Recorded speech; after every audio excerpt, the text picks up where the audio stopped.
Evening, everyone. You might be amazed to see just how much misery a family can buy for $750 a month on West 8th Street in Price Hill. That's what they pay in rent, even though there's no heat in their apartment.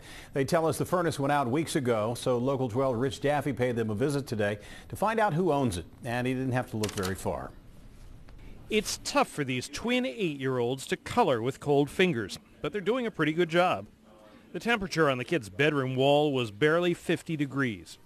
The Lochelles tell us the heat in their second floor West 8th $750 a month apartment went out halfway into last month.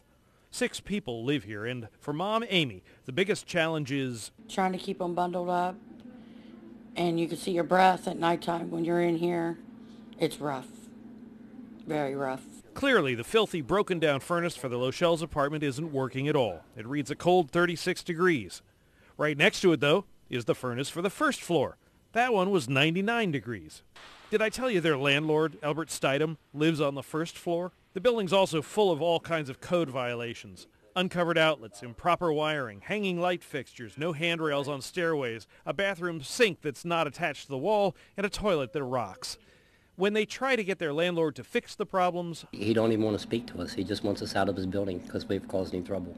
Because we have no heat. And that's all we've asked for was heat. We've up to date with our rent and been nice to the guy and everything. Haven't did nothing wrong to him. And he just won't put a heater in for us.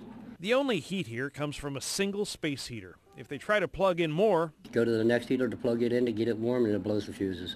There's an even bigger concern for these already concerned parents. I'm afraid Child and Social Services is going to come in and take my kids from me because I have no heat. And that hurts.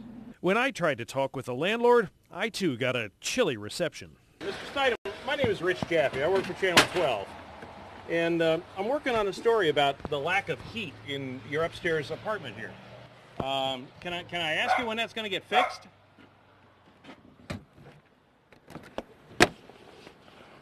Guess not. Now, I put Charles and Amy in touch with my friends at Southwest Ohio Legal Aid, and we also contacted the city building department.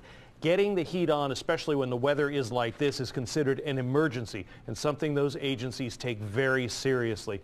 The Lochelles also plan to start putting their rent into escrow in an effort to get those repairs done. Because you're allowed to complain. I mean, a lot of these folks are afraid to complain. Absolutely. Because of retribution. Yes, and it's against the law to retaliate once they've filed an official complaint like that. Yeah, and you have good news from yesterday, right? We do have some good news. Yesterday, we were talking to Lynette Hill and her family. They also have been living with virtually no heat in their Colerain Township home for the last few weeks. Cincinnati Metropolitan Housing Authority pays most of their $750 a month rent. A recent Section 8 inspection found so many violations they canceled their agreement with the landlord, Alex DeJarnett.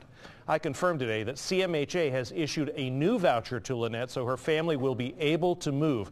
Colerain Township officials are also working on an immediate answer for the lack of heat, but clearly it's a difficult issue and it's an ongoing effort to try and fix things, but we've got a bunch of things in the works there for both families. Well, that's good news. Yeah, good news for everybody. Thanks very much, Rich. Rich has been working to try to help a number of people who are having problems as renters. If you have issues with a problem landlord, let us know.